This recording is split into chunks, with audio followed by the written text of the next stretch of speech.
এই গাছ থেকে সব তরমুজ পেড়ে আমাকে হালকা করে দাও, তবেই আমার শান্তি। আচ্ছা আচ্ছা বেশ, তুমি আর কিছুক্ষণ কষ্ট করো, আমি তোমাকে এখনই কষ্ট থেকে মুক্ত করছি। নগেন তরমুজ গাছ থেকে এক এক করে সব তরমুজ কেটে গাছটিকে পরিষ্কার করে দিল।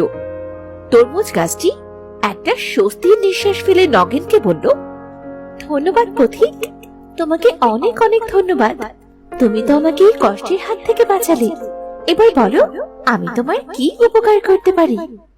আমার জীবনে কষ্টের কোনো শেষ নেই, কতটা দুঃখ কষ্টের কথা বলবো তোমাকে।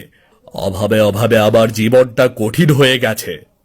গাছটির নগেনের দুঃখ ভরা চেহারা দেখে খুব মায়া হলো। তখন সে কয়েকটা বীজ নগেনকে দিয়ে বলল। নগেন তরমুজ গাছের থেকে বিদায় নিয়ে বাড়ি ফিরে এলো। বাড়ি ফিরে সে তার স্ত্রীকে ডেকে সব কথা খুলে বলল। সত্যি বলছো? গাছটি যখন বীজ দিয়েছে তখন নিশ্চয়ই এতে কোনো মঙ্গল রয়েছে। আমাদের তো তরমুজ গাছ লাগানোর তেমন কোনো জায়গা নেই, তাই এই বীজ ঘরের পাশে লাগিয়ে দাও, বড় হলে সালে উঠিয়ে দেব।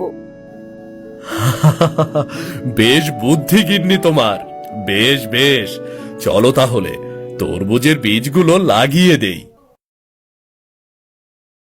নগেন তরমুজের বীজগুলো লাগিয়ে দিল।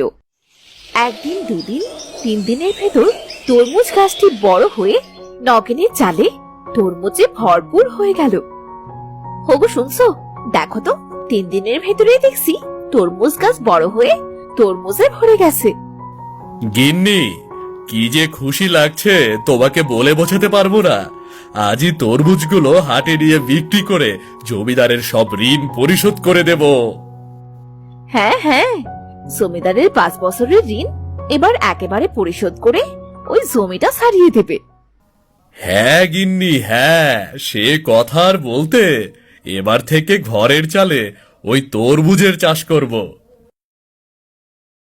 নগেন চালের ওপর থেকে তরমুজ পেড়ে হাটে নিয়ে গেল।